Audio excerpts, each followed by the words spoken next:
이렇게 노사 갈등이 끊이질 않고 있는 가운데 정부의 칼끝은 더 노조에게로 향하고 있습니다. 고용노동부가 내일부터 노사 부조리 온라인 신고센터를 운영합니다. 이른바 깜깜이 회계를 비롯해 잘못된 노조의 관행을 색출하겠다는 게 골자로 보입니다. 전민정 기자입니다. 지난 2020년 3월 울산의 한 대기업의 노조 간부는 조합비 7,500만 원을 도박과 유흥비와 같은 개인 용도로 쓰다가 적발됐습니다. 이 간부는 노조 계좌를 자신의 계좌 5개로 변경해 조합비를 무단 인출한 것으로 드러났는데 업무상 횡령 혐의로 기소돼 징역 1년을 선고받았습니다.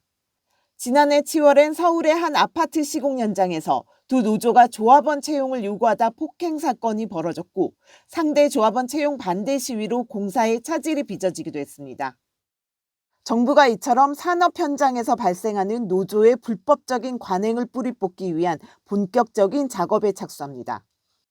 정부는 노사의 잘못된 관행을 근절하고 공정과 상식에 기반한 합리적 노사관계로 나아가는 첫걸음으로서 1월 26일부터 온라인 노사 부조리 신고센터를 운영합니다. 고용노동부 홈페이지 내에 만들어지는 신고센터에서는 다른 노조의 조합 활동을 방해하거나 채용을 강요하는 행위, 노조 재정을 부정으로 사용하는 행위 등에 대한 사례를 접수받습니다.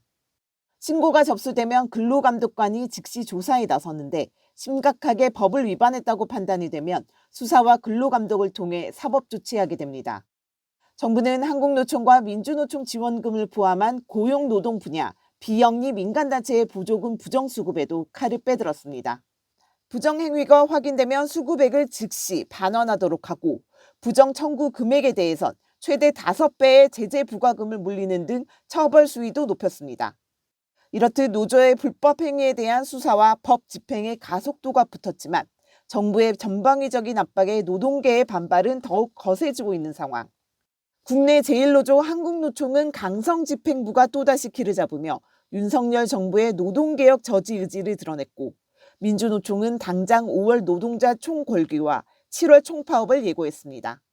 건설노조의 현장은 부조리가 좀 많아가지고 법적으로 조치해야 될 부분을 해야 된다고 생각하는데 마치 노동계가 전체 부패 세력으로 오는 정권은 노동계가 수긍을 하지 못하는 부분이 상당히 많이 있어요. 지금 노사정 대화를 할 자세가 전혀 안 돼 있잖아요. 쉽지는 않을 것 같아요. 김동명 신임 한국노총 위원장이 경사노위를 통한 사회적 대화 참여 의사를 밝힌 만큼 정부가 하루빨리 대화의 청사진을 마련할 필요가 있다는 목소리도 나옵니다. 한국경제TV 전민정입니다.